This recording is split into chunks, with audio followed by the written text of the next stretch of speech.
collegiate esports. What's esports? Yeah, no, it's really commit on what.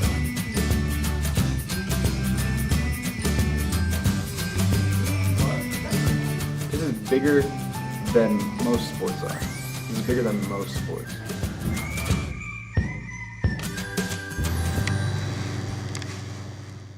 Originally, I was looking online for clubs because I was looking for something to do on campus, and I eventually just saw that there's an esports club.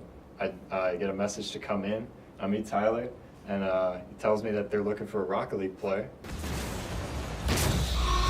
So I just kind of jumped in to play some Rocket League. As the coordinator, this was a complete response to student interest, especially because there was such a high amount of students interested in playing video games at a very high level. They also have a bunch of other games. I also applied for League of Legends and other games like that.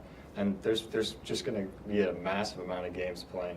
Hi, I'm Joe Mazzara. I'm the assistant to the director of Wichita State Varsity Esports and the vice president of Shocker Gaming. The club is or is in the top 2 of the biggest student bodies on campus. Getting this space was kind of lucky because it was open and a lot of people wanted it. This is going to have a huge effect on the players because they don't have right now a comfortable place to play. They do have a place to play, but this is going to be private for them to come in and compete at high levels. So tonight you'll see behind me that our Overwatch guys are competing in the TESPA Overwatch League. So they're competing out of this space as a team against Shriner University tonight across the United States, competing in a best of 3 map count.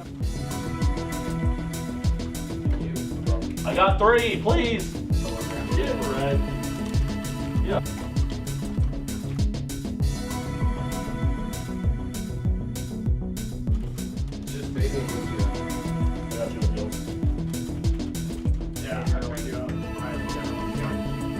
You might have to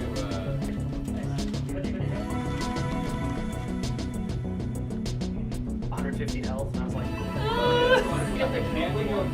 yeah. Esports on campus, it definitely can be a lot of things, but I think for me, I look at esports, and especially at the varsity level, the first thing that it provides is an element of high quality competition. You're competing against schools of the same or larger size, essentially. Esports, to me, essentially, it's competition.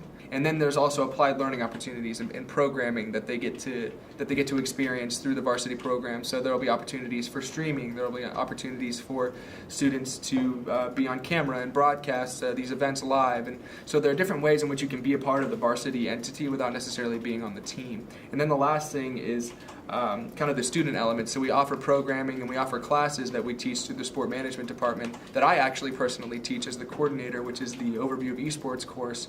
So there are a lot of different elements which incorporate esports on campus, but to me it's all of those things kind of housed under the umbrella of esports. So the collegiate esports scene is constantly growing, it's constantly developing, and what we're doing here is we're developing that infrastructure for students. What I want to do is I want to get Kyle to get some vinyl.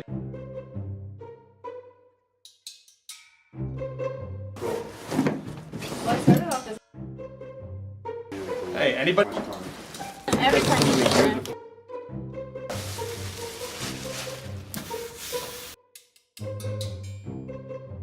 Yeah.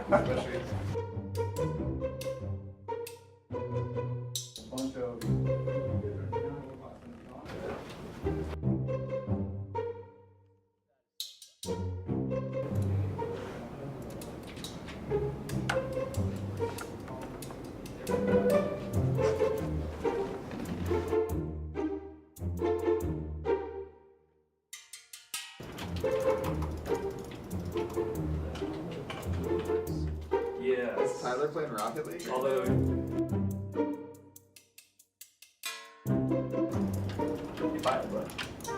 Oh yeah.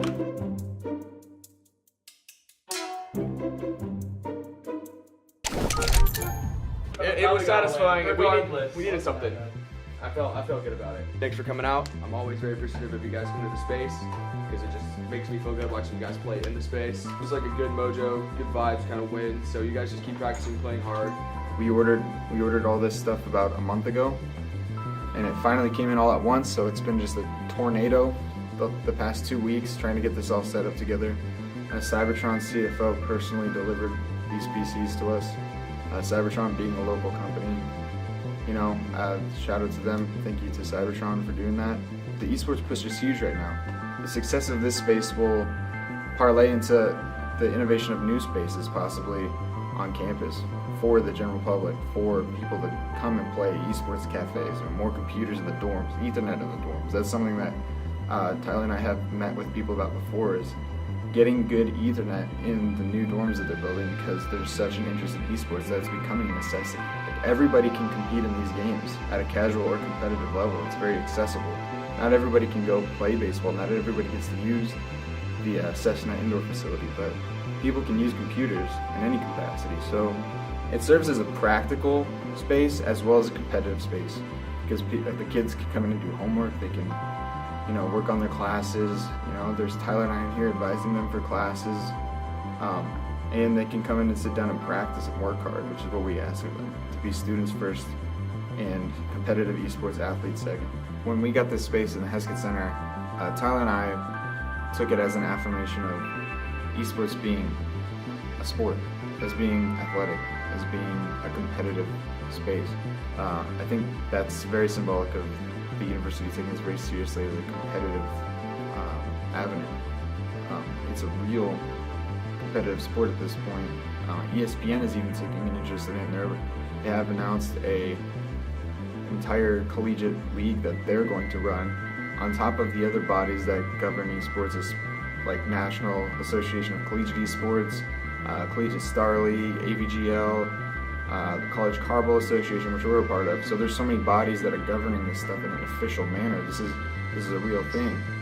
Last year, League of Legends World Championship had twice the viewership of the most popular Super Bowl ever at 224 million concurrent viewers.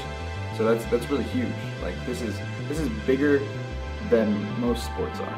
This is bigger than most sports. This was something that we've been working on for a couple months now, and we've been prospecting, and we've worked with other directors from other schools to ask how they essentially created their program moving forward. And I think for us, this is just kind of something that we knew that we wanted, and we knew what we needed to get, essentially. And so I think the sky's the limit. It really is.